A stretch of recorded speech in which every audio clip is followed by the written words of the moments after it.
Hello everyone, আসসালামু আলাইকুম। Welcome to Raju's moto blog. আমি এখন আছি চট্টগ্রাম ভাটিয়ারি। এই রোডটাতে প্রচুর পরিমাণে কর্নারিং, টার্নিং আছে এবং এদিকে ব্লাইন্ড স্পটও রয়েছে। সো কর্নারিংয়ে বেসিক্যালি যেটা করতে হয়, গতিটা কমিয়ে আনতে হয়। তবে হ্যাঁ, একদম কমিয়ে আনলে হবে না।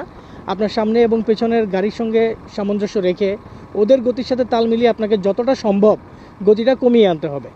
গতি কমিয়ে আনার পরে আপনি যখন কর্নারিংটা করছেন, লাইক এই যে এখন যেমন আমি একটা টার্ন নেব, এই যে টার্ন নিচ্ছি, এই সময় আমি পেছনের ব্রেকটা কোনোভাবেই অ্যাপ্লাই করব না, কেউই না। যখনই আপনি টার্ন নেবেন আপনি পেছনের ব্রেকটা অ্যাপ্লাই করবেন না। আপনাকে যেটা করতে হবে, আপনার সামনের ব্রেকটা অ্যাপ্লাই করতে হবে। পেছনের ব্রেক ধরলে আপনি স্কিড করে পড়ে যাওয়ার সম্ভাবনা বেশি।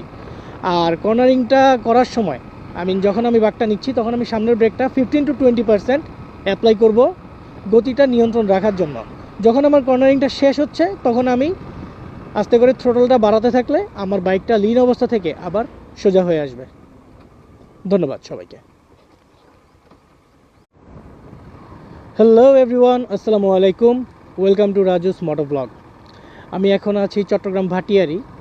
এই রোডটাতে প্রচুর পরিমাণে কর্নারিং, টার্নিং আছে এবং এদিকে ব্লাইন্ড স্পটও রয়েছে।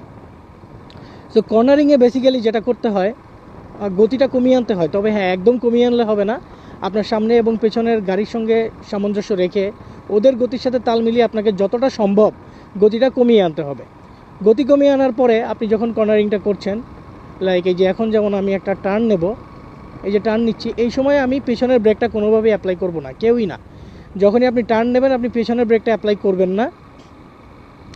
আপনাকে যেটা করতে হবে, আপনার সামনের ব্রেকটা অ্যাপ্লাই করতে হবে। পেছনের ব্রেক ধরলে আপনি স্কিড করে পড়ে যাওয়ার সম্ভাবনা বেশি।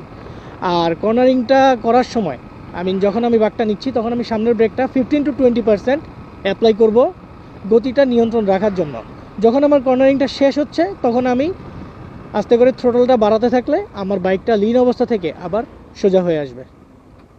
ধন্যবাদ সবাইকে।